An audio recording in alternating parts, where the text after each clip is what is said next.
नमस्कार दोस्तों। आज हम एक ऐसे टॉपिक पर बात करेंगे जो पॉलिटिक्स से हटकर है, लेकिन वो संस्था भी पॉलिटिक्स से अछूती नहीं है।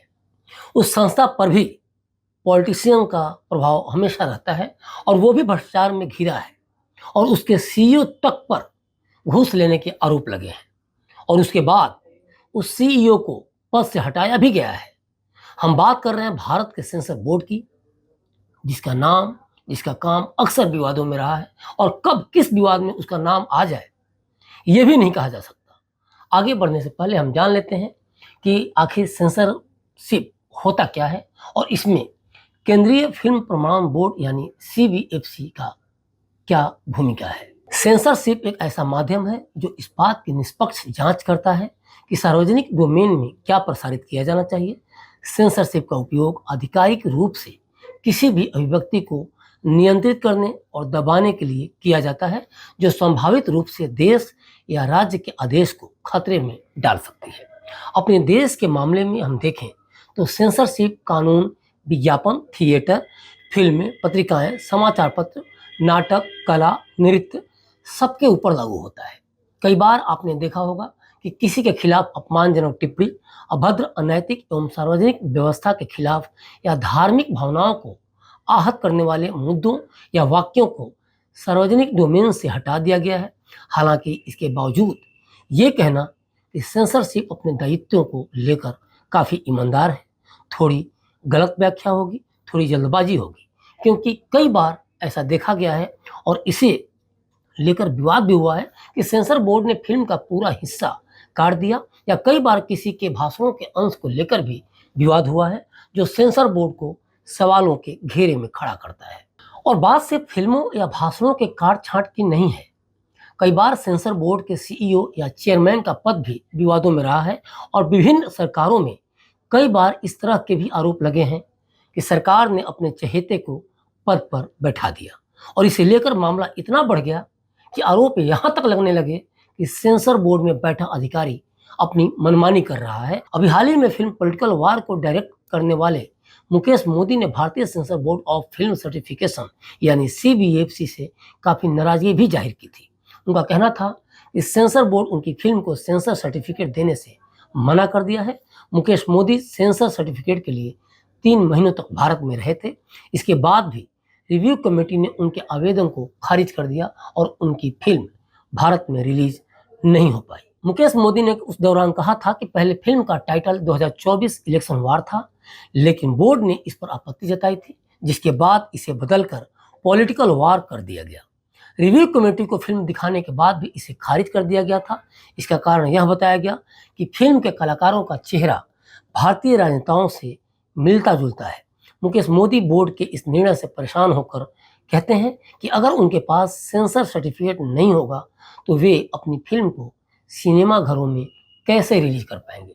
मुकेश के ये सवाल जायज़ थे। उन्होंने पीएम मोदी से अपील भी की थी। मुकेश मोदी ने पीएम से सेंसर बोर्ड में सक्षम लोगों को नियुक्त करके व्यवस्था में सुधार करने का आग्रह भी किया था, क्योंकि इससे फिल्म निर्माताओं का समय और पैसा बर्बाद होता है। मुकेश मोदी ने कहा कि उनकी फिल्म का मकसद युवाओं को प्रेरित करना है और सरकार को इस पर ध्यान देना चाहिए, लेकिन इन सब के बावजूद बोर्ड के अधिकारियों ने जो जवाब दिया उससे वे असंतुष्ट ही रहे। सवाल उठता है कि मुकेश ने पीएम से बोर्ड में सक्षम लोगों को नियुक्त कर व्यवस्था में सुधार करने का आग्रह क्यों किया? क्या सेंसर बोर्ड में अक्षम लोग बैठे हैं? क्या वे चेहरा देखकर या अप्रोच के आधार पर काम करते हैं? और सबसे बड़ा सवाल कि क्या बोर्ड के अधिकारी घूसखोर हैं? वे पैसे लेकर काम करते हैं? चौंकिए मत, क्योंकि अगर आप हमारे इन सवालों पर चौंक रहे हैं तो इसका मतलब ये हुआ कि आपने बोर्ड के अधिकारियों पर लगे घूस के आरोप को इतना जल्द भुला दिया, जिसे लेकर इतना बवाल हुआ था कि बोर्ड के सीईओ को ही बोर्ड से बाहर का रास्ता दिखाना पड़ा था। अगर हम उस घूस कांड की सच्चाई को समझ लेते हैं तो मुकेश के इस सवाल को भी समझने में आसानी होगी कि बोर्ड में क्या सच में अक्षम अधिकारी भरे पड़े हैं। मामला दिसंबर 2023 का है। भारतीय sensor board of film certification यानी सीबीएफसी पर तमिल एक्टर विशाल ने रिश्वत लेने का आरोप लगाया था। विशाल ने केंद्रीय फिल्म प्रमाणन बोर्ड के कुछ अधिकारियों और 3 अन्य लोगों पर रिश्वत लेने के आरोप लगाए थे। विशाल ने दावा किया था कि उन्हें तमिल फिल्म एंटोनी के हिंदी वर्जन की खातिर बोर्ड को 6.5 लाख रुपए की रिश्वत देनी पड़ी थी। इसके लिए उन्होंने 2 बार पैसे भेजे थे, 3 लाख रुपए स्क्रीनिंग के लिए और 3.5 लाख रुपए फिल्म के सर्टिफिकेट के लिए। ट्विटर पर इन आरोपों को साझा करते उन्होंने पीएम मोदी और मुख्यमंत्री एकनाथ शिंदे से कार्रवाई की अपील भी की थी। पूरे मामले में सीबीआई जांच भी हुई। सीबीआई ने इस मामले में सेंसर बोर्ड के एक अधिकारी समेत अन्य लोगों के खिलाफ मुकदमा भी दर्ज किया था।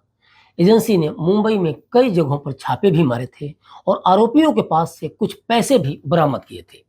जांच के बाद सीबीआई ने रिश्वत लेने वाले 3 आरोपियों की पहचान मर्लिन मेनागा, जीजा रामदास और राजूत के तौर पर की थी।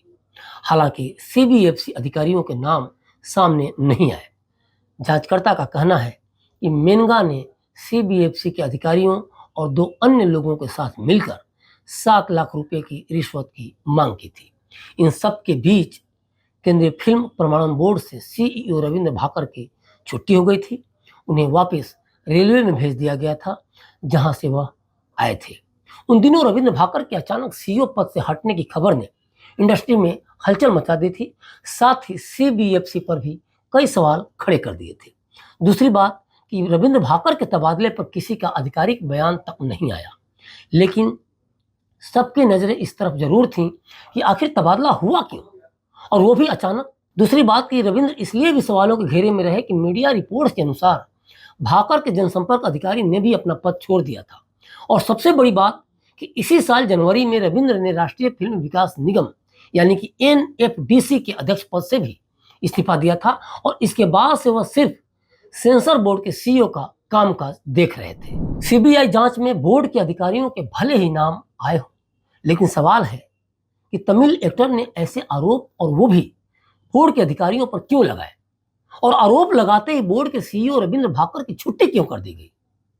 क्या किसी पर आरोप लगा देने भर से किसी को उस संस्था के पद से हटा दिया जाना चाहिए, या फिर सरकारी दबाव में ये डिसीजन लिए गए, और अगर सरकारी दबाव में ये डिसीजन लिया गया तो क्या मामले के तूल पकड़ने के कारण रविंद्र को हटाया गया।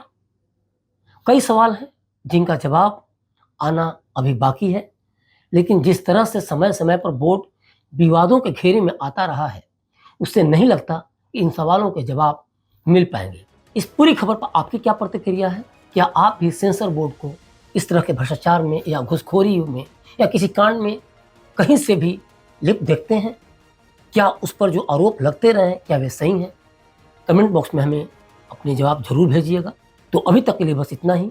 बने रहिए क्लिक इंडिया के साथ और मुझे दीजिए इजाज़त। शुक्रिया।